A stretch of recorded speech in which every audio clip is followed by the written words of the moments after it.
halfway along it becomes the House of Commons, our elected members of Parliament. All in all, a very grand and wonderful building. And we'll also, apart from looking at Big Ben ahead of you now, I ask you to take a nice, wonderful look round, all the way right round behind us, and you get a wonderful panorama and a wonderful view of London as we look all the way round and crossing over. And looking down the River Thames itself, as you can, looking in towards the City of London. Ahead and over on your right-hand side, the red brick building with the white lines around it, that is Scotland Yard. That's the old original Scotland Yard, the time of Sherlock Holmes and all that kind of thing. Which indeed is quite more famous, I suppose. The other rather strange looking building ahead of you and on your front here is a very modern building, but that's the offices for the members of Parliament.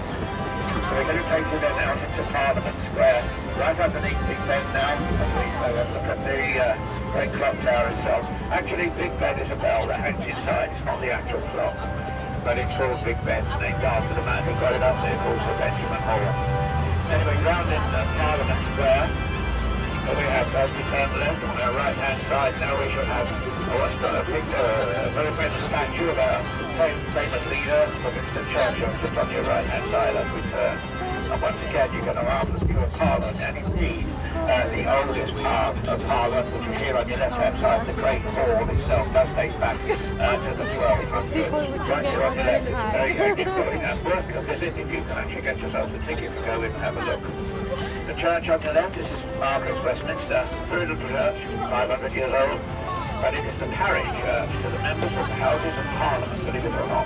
And they do have the privilege, if they so wish, of getting married in there. But behind it is the great church itself of Westminster Abbey. Our marvellous church built in the beginning of 960 when it was first started, although most of it you're looking at is from the 1200s. And this is where we have all our royal weddings. And most recently, in April last year, we had the wedding of Prince William and Catherine.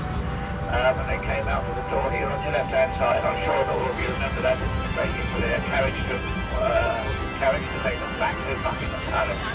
And it is indeed a wonderful church to visit if you have the opportunity. The big building on your right-hand side with the dome up there on the top on your right, this is the Methodist Central Hall, and it has the largest dome buildings now dominating our capital. Very few of the old buildings left, I'm afraid, but nevertheless, it's still the great capital city, particularly for finance and money, which is commonly known as the Square Mile. Now, as we go out into the middle of the bridge, we will also look down river, and we're looking down to the east end of London and to the new city, where all the big skyscrapers are, a place called Canary Wharf. And just beyond there is where the City of London will be hosting the Olympic Games.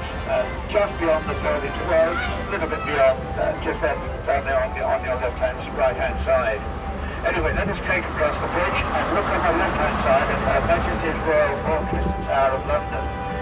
The Great Fortress was built in 1078 on the order of a man called William the Conqueror. And you can see there's all the people walking along there, and that's a little rounded arch is called Traitors' Gate. And where in days gone by, if you'd been a traitor to this country, you would have been rowed down the river from Parliament, taken in through there, and I'm afraid off to your execution site. This is also the home of the Crown Jewels. Now in a moment, we will be going past.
Indeed. It's never been under a serious attack, and I don't think it will ever fall in any way. And the castle is worth a visit for two reasons. Here we have a very famous vehicle called the Beefeaters. Why are they called that? Well, there are many reasons why they're called it. There can be many, many explanations. The real one, I don't know. But one of the common ones is that they were known as buffetiers in the latter part of the 1400s. And this is where the Beefeaters live and work in there. They were known as Beefeaters because they used to eat the food before the king, just in case it was poisoned, so they became Beefeaters on buffetier. It's also the home of the crown jewels. That is where if you want to go and see a diamond weighing 530 carats or another one weighing 314 carats, why not? You could go and see some of the largest diamonds ever in the world. The little crosses in the wall all the way along the castle, you may wonder what they are. Well, they're called arrow slits, and that's where the man inside with his bow and arrow could fire out here, but you would not be able to fire there, that's for sure. So once again, if you know, if you want to have a look around, with a big circle, starting with the tower, we go across into the more modern part of the city, with the building we commonly call the Gherkin, a big black glass building, and keep on all the way down past more of these buildings here on your right. There's a white arch over on the right-hand side that used to be known as the Mint, where we used to make money, and that's where they made it, printed all the money at one time in the Mint. And then you look around.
Yes.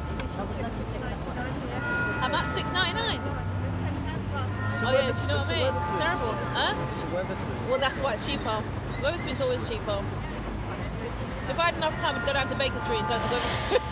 Weatherspoon's up there. Are you eating out tonight? What tonight? What today?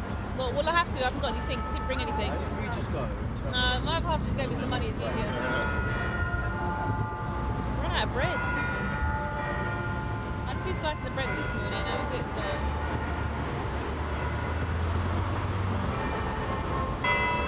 Oh, there's some milk. That's really Is to make sure the weights to go in the correct time.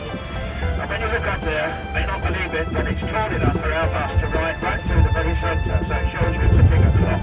And you can also see that it is surrounded up there by gold. It is all gold, 32,000 sheets of 23.5 carat gold leaf.